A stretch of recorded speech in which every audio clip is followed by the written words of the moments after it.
here's what's really important about psychological safety. It's not actually the psychological bit that's the important bit, it's the safety bit.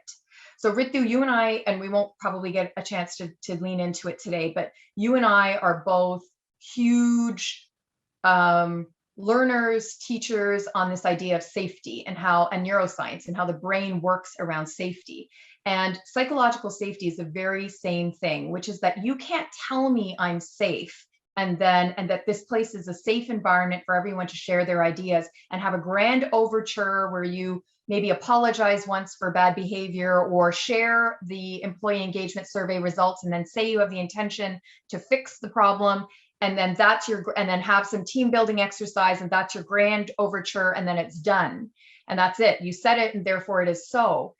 What actually needs to happen is really micro, small, constant and consistent moments of signaling safety. And so there's a couple of different ways that we do that. One, leaders must acknowledge uncertainty. That is to say that leaders must constantly be talking about and sharing what they know, and more importantly, what they don't know. It's actually, research shows that people have greater psychological safety when a leader says, I don't know, than when the leader stays mute on what they don't know or tries to pretend that they know more than they do know.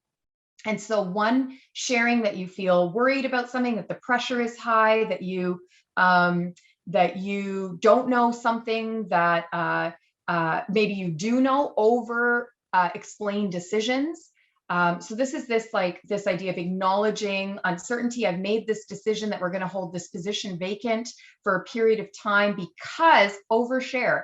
Because I heard from you that you may want resources in another place and we're limited. And so I'm testing this out and I invite your feedback on whether this decision I've made is working. Overshare your in terms of your decisions and why you've made them. So that's one thing around acknowledging uncertainty. The next one is inviting collaboration.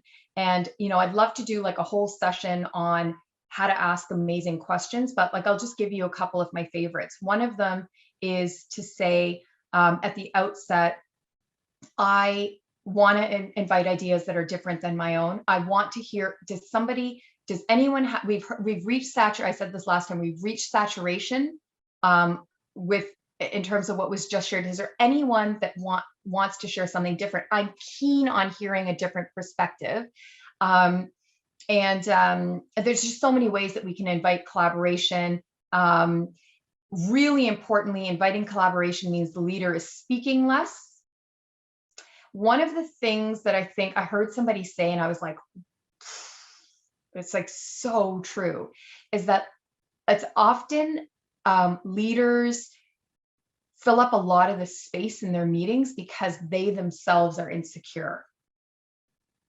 And I thought that was just so powerful.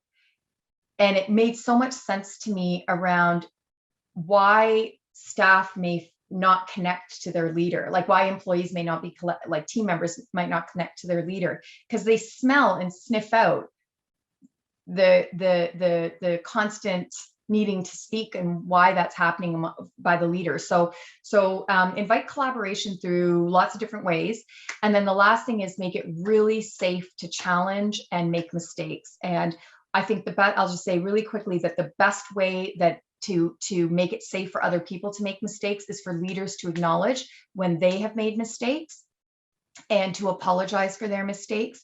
And I would love to, again, do another session with you, Ritu, on the art of taking accountability and building trust through apology, because it's a whole area of science as well.